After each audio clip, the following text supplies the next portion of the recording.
Welcome to Hood Champion Boxing Sports. In boxing, you find a way to win or you find a way to lose. And you can find a way to end up going extremely inactive in the sport of boxing. And you can also find a way to get yourself suspended. Now, what makes this fight interesting is you have two guys coming off of some inactivity, and one guy was actually suspended. So let's go ahead and take a look at this. Now, when we talk about Alberto Puello, let me show you who this guy is. 22 wins, 10 knockouts. He's a Dominican fighter. 45% KO ratio, so not too much to worry about there. But he does have a high volume of punches. But the problem with Alberto Puello, as Alberto Puello got suspended for PEDs, and I believe it was clomiphene that he tested positive for. Nonetheless, he had an opportunity to fight Rolly Romero, and as a result of his test coming back positive, he missed the opportunity. But anyway, when you take a look at him now, getting ready to get in the ring with Gary Antuanne Russell, who is not an easy day at the office. You take a look at Gary Antuanne Russell, 17 wins, 17 KOs, 100% KO ratio.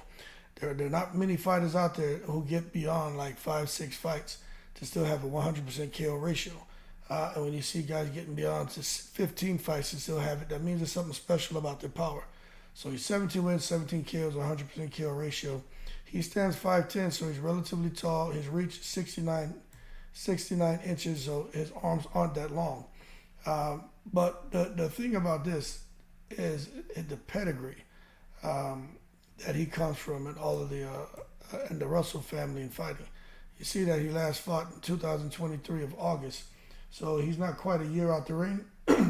But at the same time, he's not as active as he would like to be. But we all know when you look at PBC and the fighters over there, and inactivity has plagued a lot of them for a multitude of reasons. Here we go. This thing is dragging.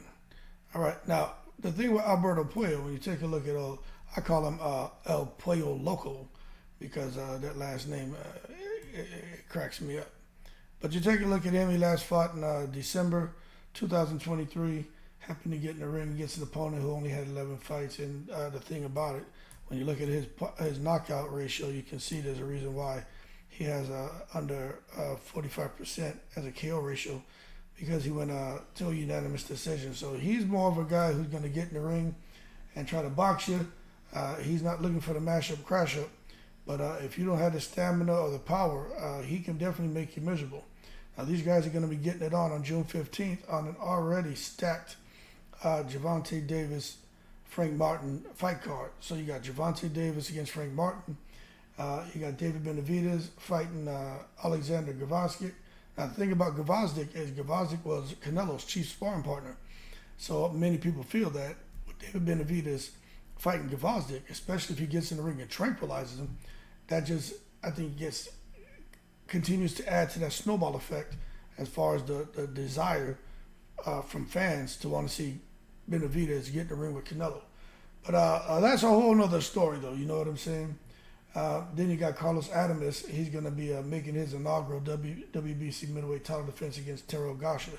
I fully feel Adames is going to get in there and probably by round 6 tranquilize Gosher. Adames is another Dominican fighter.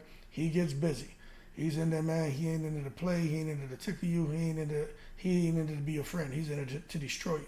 If you haven't seen, there's some interesting sparring footage of Adames and Terrence Crawford, where it looks like Adames was getting the best of Terrence Crawford. But nonetheless, he is going to be back in the ring as well. So I just think when you take a look at this guy Puello, right? He was the WBA champion. He ended up losing his title, man. So that kind of sucked for him, but you're going to hit test some positives for PEDs. That's kind of how it goes. But you can see he's right back in the sport. So this whole talk about PEDs in boxing and PEDs in sports, it's like I keep saying when I go live. If you can't make somebody afraid of the consequences of taking these banned substances, right, then they're going to keep doing it. They don't care. And when you look at fighters who are staying out the ring 6 months, maybe a year, to fight once a year, twice a year, you give them a 6-month suspension, and you backdate it to the day after they last fought. They don't care because they stay out the ring for 6 months anyway. So basically, it's an ineffective punishment.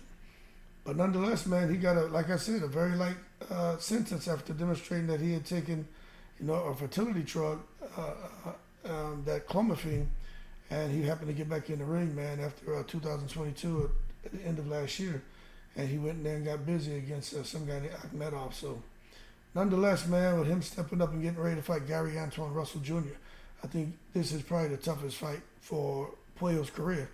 I don't see him getting past Gary Antuanne Russell. I don't. I don't care about his work rate. I don't care about his IQ in boxing. I just think by round 4 to 6, Antuanne Russell puts the bing bings on him and continues with his 100% KO streak. That being said, y'all keep cool. Shout out to the veterans, all 7 continents. If you don't know who Gary Antuanne Russell is, y'all probably should stop and take a look at this guy, understand his profile, understand who he is, understand what he brings to the table, understand he and his family's name. Let me tell you something. When you start seeing these guys with these records, some of these guys fought tomato cans, but he's the real deal, man. He can really fight.